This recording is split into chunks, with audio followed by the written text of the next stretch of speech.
शशिकांत पाटील हे स्वतः इथे बसलेले आहेत.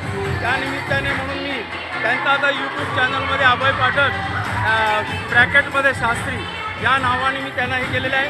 हे स्वतः शशिकांत साहेब, तुम्ही किती वर्ष झाले इकडे गरबा करवतात आहे? ते आता नाही तरी आमच्या 3-4 पिढ्या झाली. हां, नमस्कार. मी तुमचं आता हे करतो यूट्यूब चॅनलचं तिकडनं पण देतो आहे. आपण आता बोरबादेवी मंदिरात चाललेलं आहे.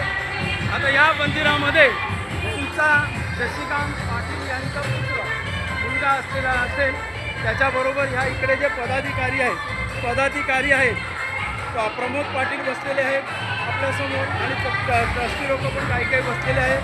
आता आपण राज यांना भेटून आपण त्यांची या देवीची प्रार्थना करून या देवीची आपण मुलाखत घेतो आहे. ह्या देवीचं नाव, या देवीचं आपलं नाव काय साहेब? राज पाटील आहेत हे. आणि या देवीचं देवळाचं हे ते बघता, त्यांचे वडील इकडे ट्रस्टी आहेत, हे पण स्वतः ट्रस्टीसारखेच करतात आहे. आपलं राज जाऊन मी तुम्हाला एवढं सांगतो की या देवीची स्थापना किती वर्षापूर्वी झाली? 3 पिढ्या तरी तुमच्या यांच्याकडे, म्हणजे यांची 3री पिढी आहे.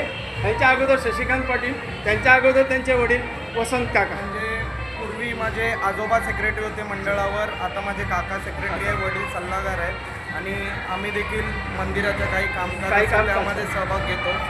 आणि ही जी नवरात्र आपण पाहतोय त्या नवरात्राला नाही बोललं तरी 30 ते 35 वर्ष झालेली आहे.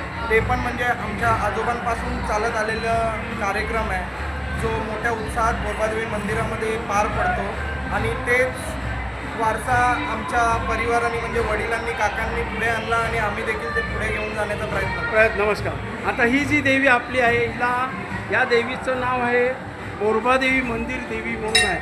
तर या देवीचं मंदिराचं वैशिष्ट्य असं आहे की नवसाला पण ही पावते असं मी ऐकलेलं आहे. त्याच्यामुळे या देवीचं मी तुम्हाला दर्शन करवतो यूट्यूब चॅनलमध्ये. अभय पाठक ब्रॅकेटमध्ये शास्त्री आहे, त्याच्याने मी तुम्हाला तुमच्यातर्फे मी जेवढी काही देवींचं नवरात्रीत मी आणायचा प्रयत्न करतो तेवढा मी तुमच्यापर्यंत करतो आहे. नमस्कार.